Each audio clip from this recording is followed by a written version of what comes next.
Hello, everyone, and welcome to English Pod. My name is Marco. My name is Catherine, and today we've got an upper intermediate level lesson for you all about money. That's right, we are trading money. We're actually negotiating in this very popular topic nowadays, the whole foreign exchange market. Okay, so we're talking about currency, which is the money of different countries. For example, the currency of Ecuador is... the US dollar. Yeah, hard to believe, but true. I'll tell you all about it later. Okay. Well, the currency of America is also the US dollar. So with that in mind, let's listen to today's dialogue.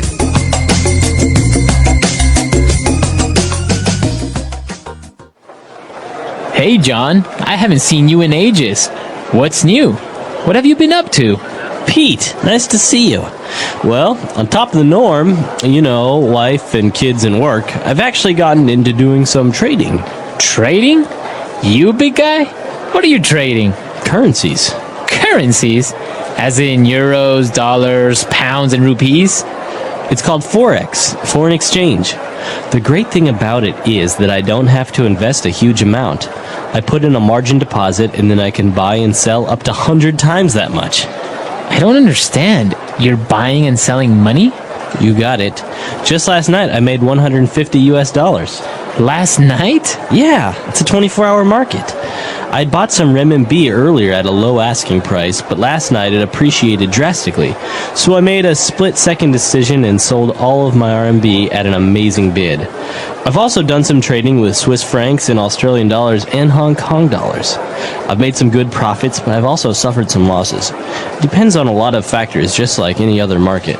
In total, I've made about $500 in the past few months. You're kidding! I'm on. Where do I sign up? All right, we're back. So this guy is trading currencies, as we heard.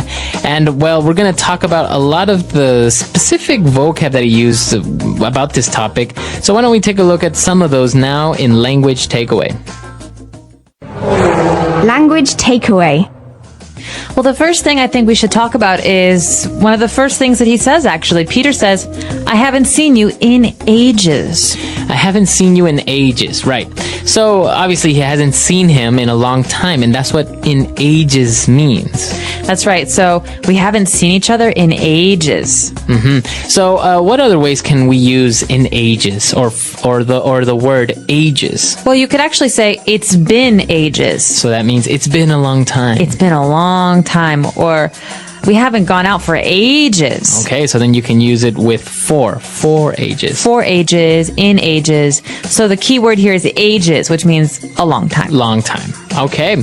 And, well, he hasn't seen him in ages, and the guy's like, well, you know what? I've actually gone into trading. So that means he started doing some trading.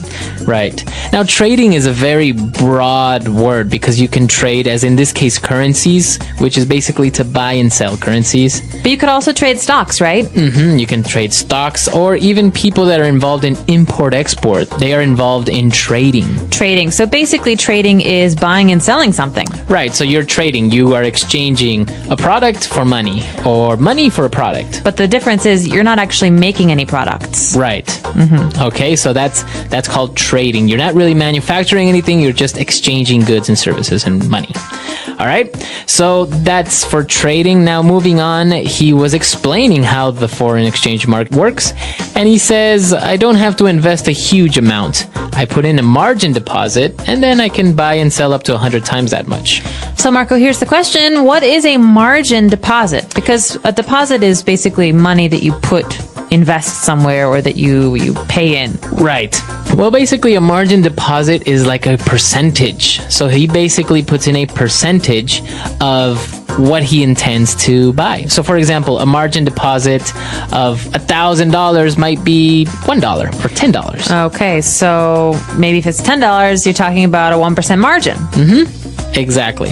So that's what he means by a margin deposit, and that's why he explains that you don't have to have a large amount of money in order to trade in the foreign exchange market. You just put in a margin deposit, and then you can work around that. Well, it sounds pretty easy, but then he explains some more details about it, and it gets to be a little bit more complicated. That's right. He explained about how he makes money and how he bought some Chinese renminbi, and then he sold it because it appreciated drastically. So he bought it when it was cheap, and he sold it when it was expensive. So the price changed. Right. So this kind of price change, when something goes from cheap to expensive, it's called appreciating. Appreciation. So the verb is to appreciate. It's very different from using it in the sense of you appreciate someone, right? Like, oh, I really appreciate you. Yeah, no, it's very different. We could say this about most goods or investments. For example, my parents bought a house in 1970, and the value of the house has really appreciated over the last 40 years. So now the value is much, much greater. And actually, just mentioning it while we're on the topic, to appreciate, as you say, is something becomes more expensive. The opposite, when something becomes cheaper or maybe the value goes down, is to depreciate. Depreciate. So that D at the beginning means it's going down. Right. Okay, and moving on to our last word for language takeaway. So when he was talking about selling the Chinese currency, he said that he sold it at an amazing bid. Okay, let's talk about bid here. B-I-D, bid. What does this mean? So to bid is to place an offer for something. Okay, so for example, at an auction, when someone is selling many old objects or some art, I can bid $100. Right. And maybe someone doesn't accept my bid. But if they do accept my bid, then I pay for it. Right. So basically, a bid is just another way of saying an offer. You're offering a certain amount of money for that product or that service. And you see it a lot, for example, on eBay, right? That's right. So eBay is an auction website, basically. And someone who's selling someone can see many, many bids, and they select the best bid. Exactly. So that's what a bid is. So that's all we have for language takeaway. Let's move on now to Fluency Builder. Fluency Builder. Marco, what have you been up to lately? I never see you. All right. This is actually a very common sentence. What have you been up to? But most English learners don't really understand what it means. Well, this is a really interesting point because I say this all the time. This is very native, very colloquial. What have you been up to? It's almost the same as saying, what's up? What's up? Or where have you been recently? What have you been doing recently? Right. How's your life? Right. So this part, up to, what have you been up to? It doesn't really say much if you translate it literally. But basically it's, what have you been doing? What have you been spending your time on? So to be up to means to do something, to do. Right. And there are many other definitions of up to, but in this case, what have you been up to means that. What have you been doing? So next time you see a friend you haven't seen in a week or two, you can say, what have you been up to? All right. And John answers, well, you know, on top of the norm, wife, kids, and work. That phrase right there, on top of the norm. Well, the norm here means the normal. That means basically normal life. I've been working, I've got my kids, my wife, on top of the norm. Just life is normal. Right. So the norm are the wife, kids, and work. On top of that, I'm actually getting into trading, right? So the normal situation, the normal life is wife, kids, and work. And then he's saying, on top of that, I've actually been doing this. Exactly. Okay.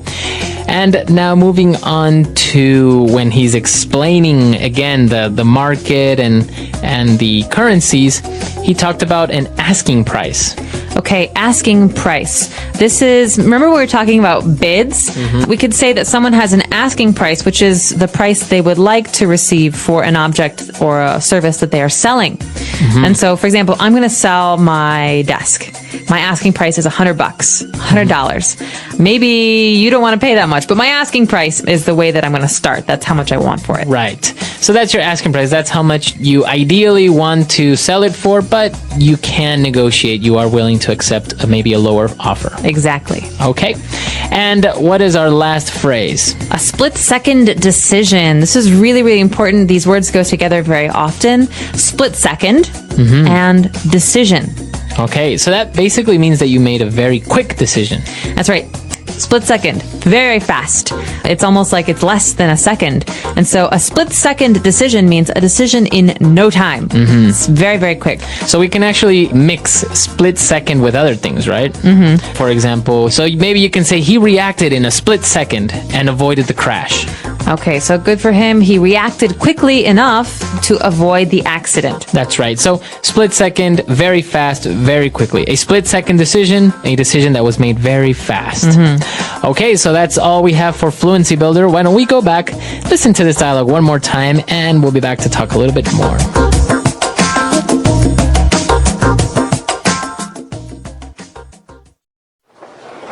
Hey, John, I haven't seen you in ages. What's new? What have you been up to? Pete, nice to see you. Well, on top of the norm, you know, wife and kids and work, I've actually gotten into doing some trading. Trading? You, big guy? What are you trading? Currencies. Currencies? As in euros, dollars, pounds, and rupees? It's called Forex, foreign exchange.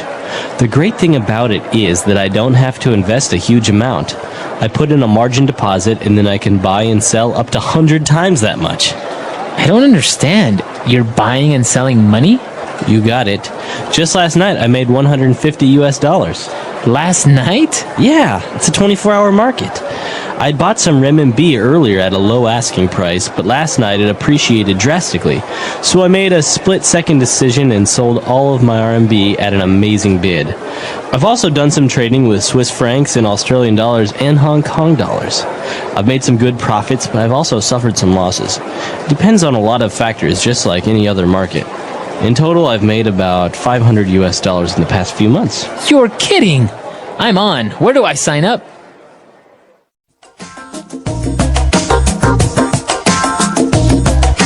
So Marco, you have to explain this to me. We're talking about currency today. So every nation has a currency. For example, in the dialogue, we learned that India has rupees. Pounds are in Britain. Britain has pounds, and Australia has Australian dollars. America has American dollars. But you just said earlier that Ecuador has American dollars too. That's right. Actually, Ecuador went through a very difficult economic situation in late 1998, early 1999, where there was hyperinflation. So basically, there was an inflation that was very, very, very large. So that means that the old currency lost its value very fast. Exactly. So, for example, if the currency before in Ecuador used to be sucres. So if 10 sucres was $1, all of a sudden it was 50 sucres was $1. Oh, wow. So, and it got to the point where goods and services went from 3,000 to $1 to 25,000 to $1. Oh, okay. So people have bags full of money and it's not really worth anything anymore. Exactly. So what happened was the central bank couldn't absorb this currency depreciation. They couldn't really regulate prices. Obviously, salaries were about the same, so you have a lot less money comparatively. And so the government decided that there were two options. Either they would follow Argentina's example, what they did a couple of years before, and set a fixed rate. So in Argentina, it's 3 pesos to $1. Or we would just get rid of our currency and just use US dollars. So that's what they did, right? They use US dollars, and now if you ever travel to Ecuador, you will use US dollars. The same exact bills that you use in the US are the same exact bills in Ecuador. So no need to exchange currency. No need to exchange currency, and that's why I guess there are many factors that people say are a lot better. For example, trading has become a lot less complicated because now you're negotiating in US dollars as in everywhere else in the world. But then other things, as you know, not having a national currency also affect. So there are a lot of things going on, but it's an interesting topic. Very interesting. Well, so maybe for those of you who are listening, you could tell us about your country and your currency. What do you use? What do you spend money on? And do people buy and trade currencies where you're from? Exactly. Or maybe you can even enlighten us with the exchange rate. Maybe usually it's a good question to ask, how much is a liter of milk? Or how much is a haircut? Right, because these are things that everyone needs, so the price doesn't change that much. Exactly. We're really curious to know how inexpensive or maybe very expensive your country is. In today's story, we'll uncover 5 powerful lessons about managing money.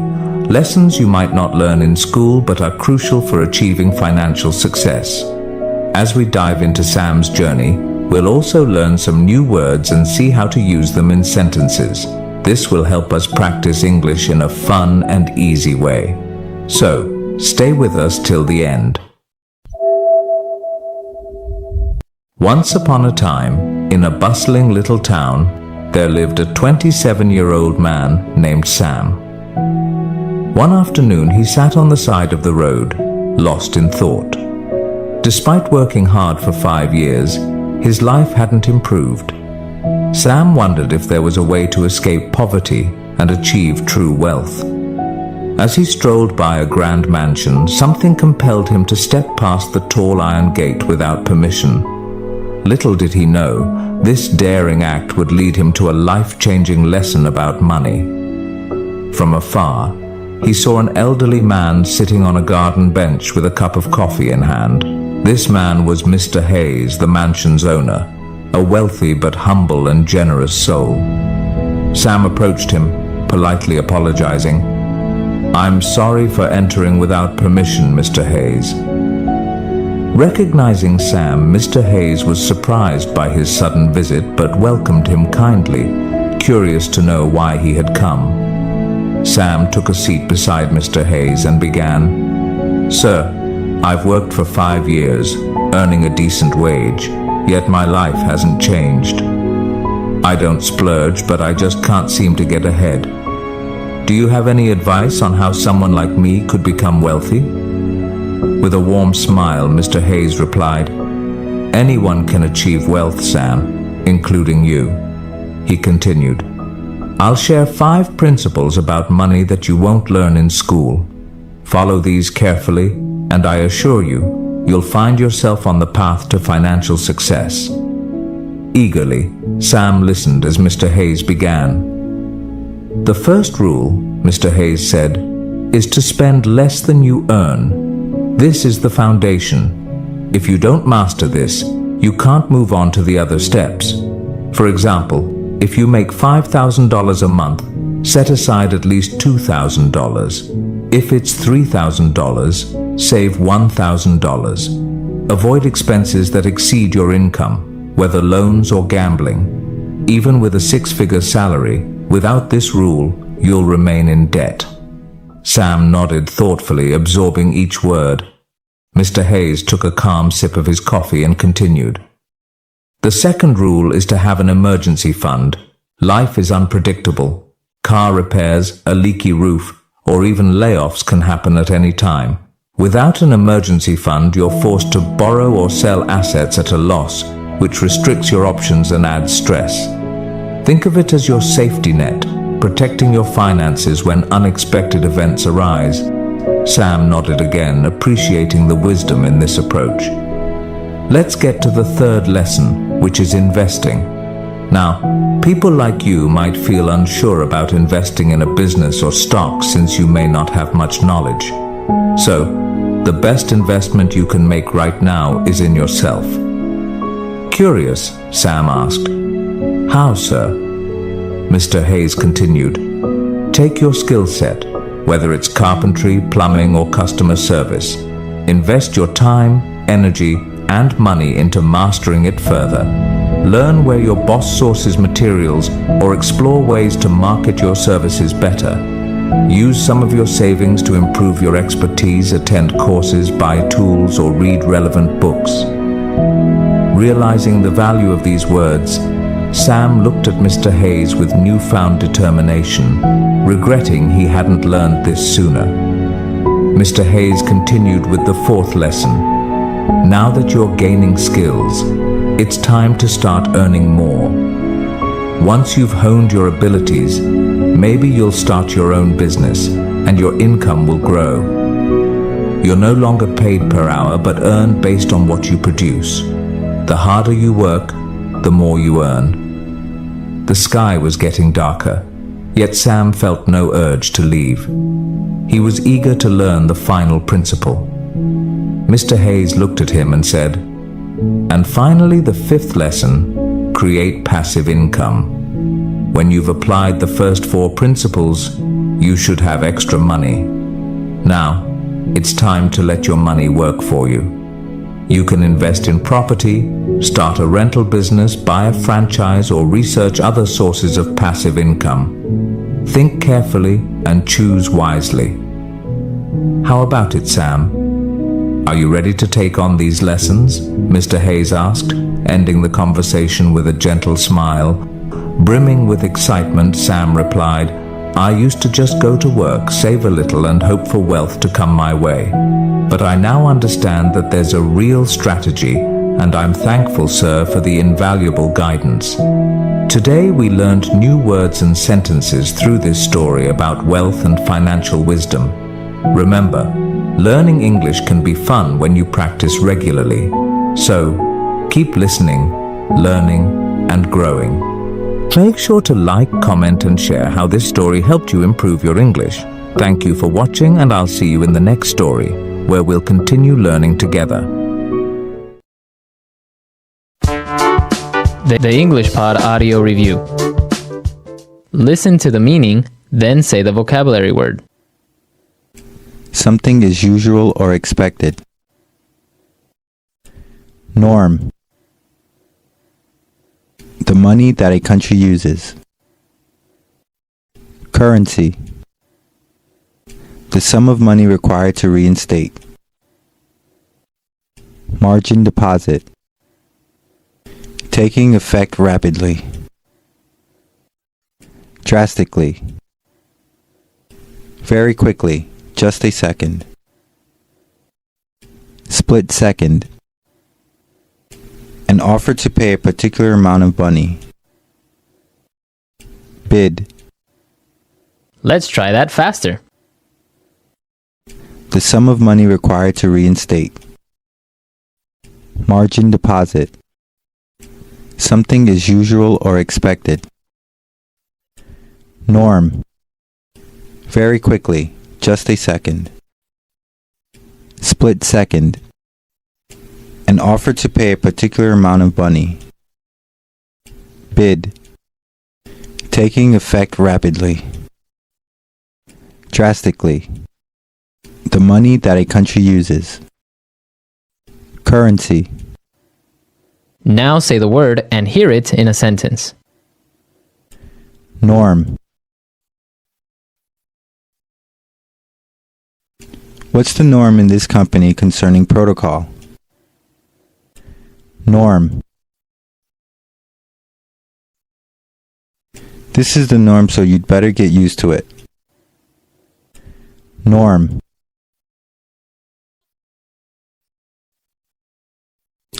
Delivery, McDonald's, and street vendors are the norms around here. Currency.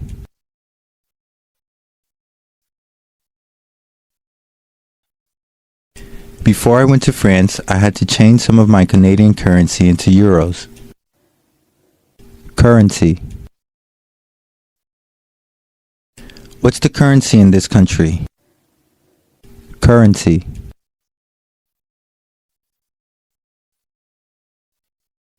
My country's currency is worth next to nothing in USD. Margin deposit.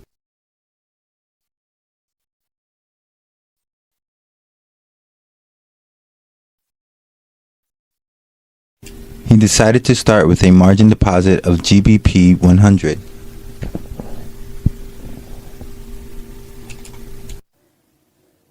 Margin deposit.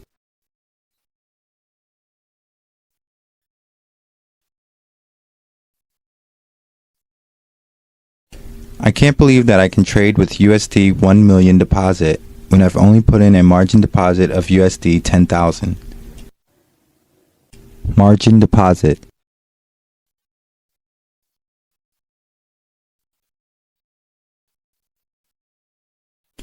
One has to be careful with trading using a margin deposit because the risk of losing more money than one has are high. Split second.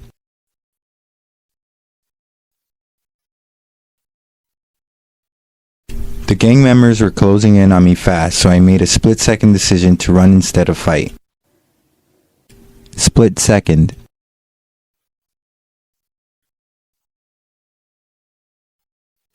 My heart pounded as I made a split-second decision and took hold of her hand. Split second.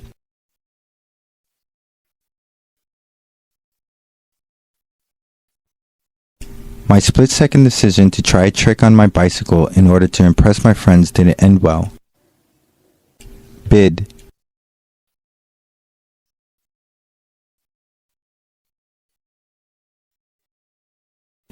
The current bid ask for EUR USD is 1.3998-79. Bid.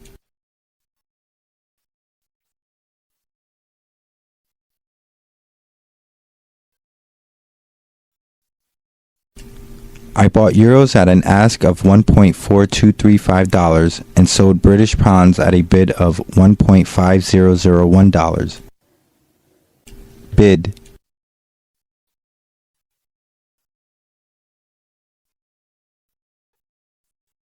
The bid for Japanese yen and the ask for Hong Kong dollars are really good right now if you trade in US currency.